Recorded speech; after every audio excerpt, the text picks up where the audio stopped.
Kuna mashahidi. Mashahidi ni mambo ambayo mtume alikuwa anayashuhudia katika safari yake. Katika miongoni mwa mashahidi aliyokuwa akishuhudia wakati wa safari yake katika Isra na Miraj, kuna kwanza alishuhudia katika mashahidi ya kighaibu makubwa. Hii inaitwa Sidratul Muntaha.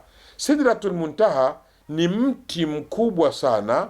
Huo mti ndiyo mambo yote yanayofanyika duniani yakipelekwa huko yanafikishwa hapo na kushughulikiwa kila kitu hapo. Ikaitwa ni Sidratul Muntaha. Ni jambo kubwa adhimu. Mtume aliona kwamba hapa ndio ukomo wa matendo yenu, mkitukanana, mkisaidiana, mkifanya vizuri katika mambo ya kijamii, mkisaidiana, chochote kizuri mnachokifanya na kibaya kinachukuliwa kinapelekwa mpaka pale ili kwenda kufanyiwa ukaguzi. Kwa hiyo mtume kashuhudia Sidratul Muntaha. Ni mashahada makubwa sana kwa mtume kushuhudia hapo. Lakini katika mashahada mengine mtume aliyoshuhudia ni Jibril. Jibril amekuwa ni mwalimu wa mtume kumletea wahi katika muda wote wa miaka 23. Lakini mtume hajapata hapo kumuona Jibril katika sura yake ya Jibril ile alimuona huko, kwa sababu huko ni maeneo makubwa, maeneo ya utukufu mkubwa kwelikweli. Ilifikia mahala Jibril ili apande sehemu nyingine kwenda nyingine anakunjua mbawa zake, ndipo mtume alipata kumuona Jibril katika sura yake ya Jibril kapanua na kuonyesha ufalme wake kwa mbawa 600. Mtume anaziangalia, Jibril alimuona. Kwa hiyo ni Mwenyezi Mungu alitaka amuone sa Jibril mwalimu wako akija duniani kama mwanadamu, nazungumza naye na kufisha anaondoka, lakini Jibril yuko hivyo ambaye ndio rais wa malaika wote. Lakini vile katika mashahadi mtume alishuhudia ni kushuhudia kuiona pepo na kuona moto, na akaoneshwa jinsi gani watu wanaweza kuadhibiwa motoni na jinsi gani watu wataneemeka ndani ya pepo. Mtume akasema, nimeona mambo ambayo katika pepo jicho halijapata kuona, wala sikio halijapata kusikia, wala hata kumpitikia mtu katika akili yake kwamba jambo hili litakuwa vipi. Mtume anasema kwamba nashindwa kuihadithia pepo jinsi ilivyokuwa. Lakini vile Mtume sallama katika moto alionyeshwa na adhabu za watu wanayemuasi Mwenyezi Mungu. Alionyeshwa mifano ya adhabu, mtu fulani anaadhibiwa hivi, anaadhibiwa hivi. Aliona mtume ili aweze kuja kufanya kazi yake ya dawa huko kwa uweledi wa hali ya juu, baada ya kuona hatima au mwisho watakayowapata wale ambao wanayofanya mambo ambayo hayafai. Lakini vile mtume katika mambo alishuhudia huko ya kighaibi ya ndani ni kusikia miandiko ya kalamu. Akauliza mtume hivi, akaambia hizo kalamu ndio zinaandika kadari za Mwenyezi Mungu kwa matakwa ya Allah, kwamba mambo yatakuwa hivi, mambo yatakuwa hivi, mambo yanakuwa hivi. Hizo kalamu ndio kazi yake kuandika, kuchora kila wakati kile ambacho Allah anataka kiandike. Kwa hiyo mtume alisikia ule migongo ile ya kalamu zikiandika mambo ya kadari kwa matakwa ya Allah subhanahu wa ta'ala. Hayo ilikuwa ni mashuhudio ya mambo ya ghaibu ambayo yaliyojificha. Lakini mtume katika vile kwenda Isra na Miraj alishuhudia mambo ya ibra, ya mazingatio. Mambo ya mazingatio aliyoshuhudia mtume sallama, jambo la kwanza mtume aliona aina mbalimbali ya watu waliokuwa wakiadhibiwa wakati wa safari yake. Hatuwezi kuzungumza wote, lakini kuna baadhi ya watu ambao tutawaona. Mtume wakati anakwenda safari yake Miraj aliona njiani watu wana makucha, halafu wanajiparaza vifua vyao na wanajikwaruza katika nyuso zao. Mtume akashangaa, watu vipi, mbona makucha makali? Anamuuliza Jibril, watu ni watu gani? Mtume Jibril anampa tafsiri kwamba hawa watu bana ni watu walikuwa ima wanafanya hivi, wanafanya hivi katika makosa ambayo tunayoyafanya sisi hapa duniani. Lakini vile mtume alipata kuwaona safari yake watu wana matumbo makubwa, matumbo kama nyumba vile, wakisimama wanaanguka, wakisimama wanaanguka. Akauliza Jibril, watu na ule mtu vipi, mbona anaanguka na tumbo kubwa sana, hauwezi kujihimili? Akasema ni mfano wa mlariba. Mtu anayekula riba mfano wake ndio atakuwa namna ile siku ya kiyama.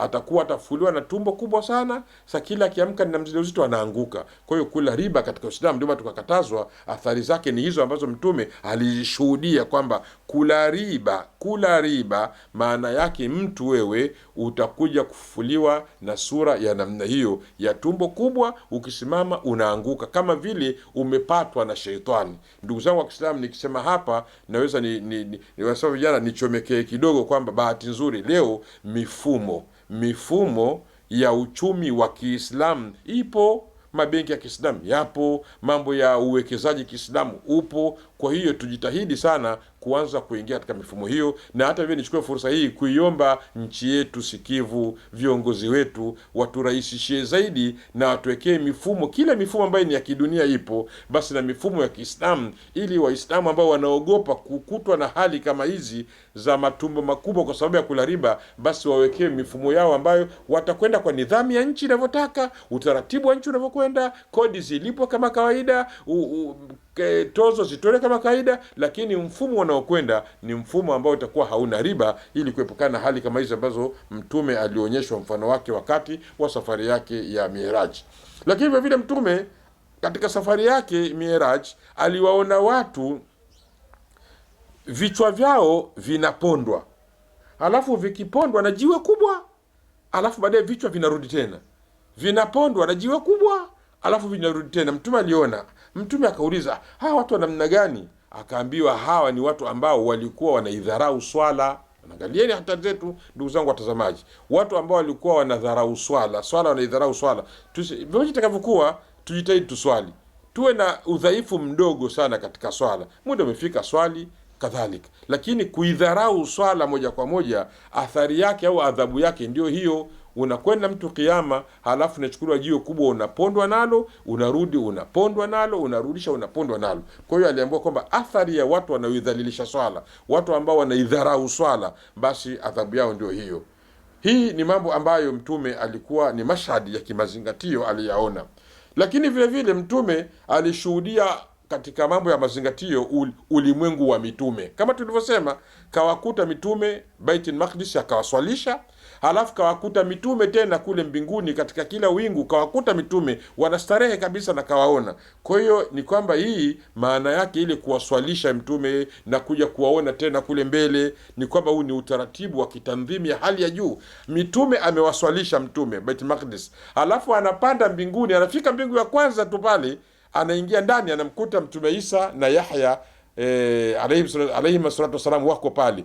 Huu ni utaratibu wa Mwenyezi Mungu. Hii ndio protocol. Ukiangalia Uislamu unatufundisha protocol, kwa sababu anakuja ni mheshimiwa.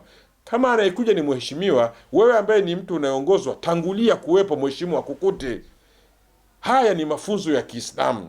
Hizi protocol ziona kama ni mafunzo ya Kiislamu.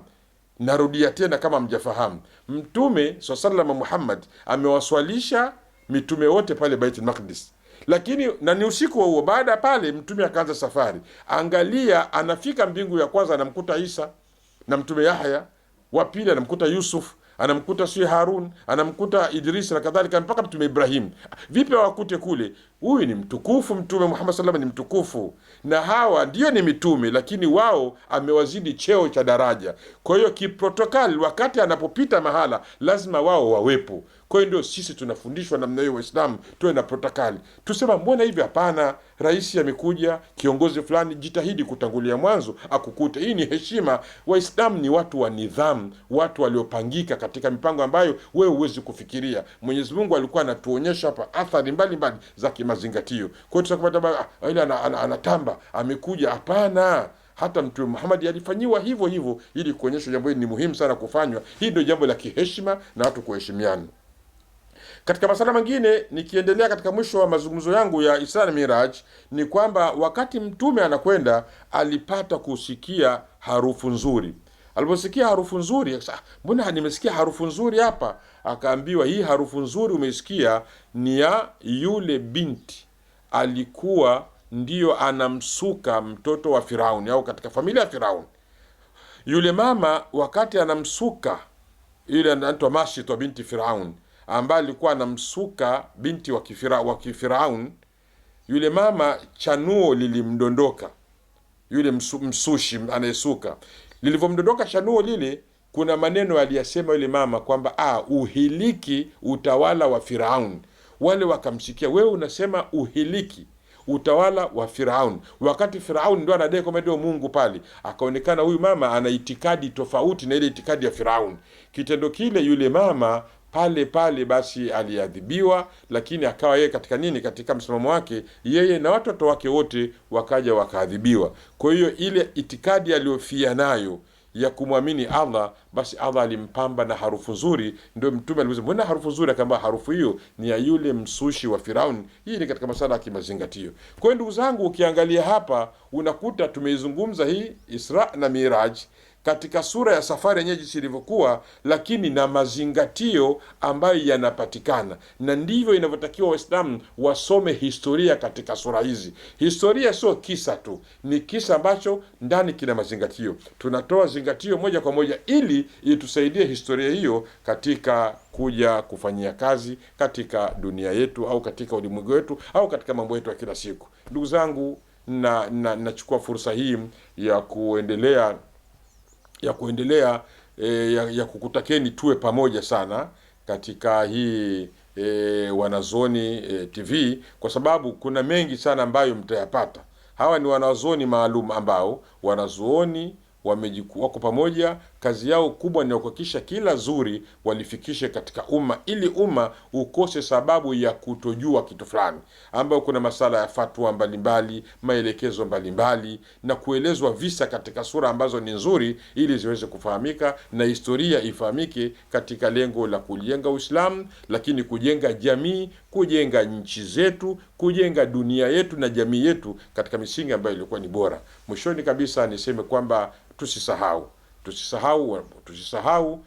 kushare. Baada ya kusikiliza, usisahau kushare na kusubscribe ili faida hizi na uendelee kupata mengi ambayo yatakuwa ni mazuri zaidi kutoka Wanazuoni TV. Wassalamu alaikum warahmatullahi wabarakatuh.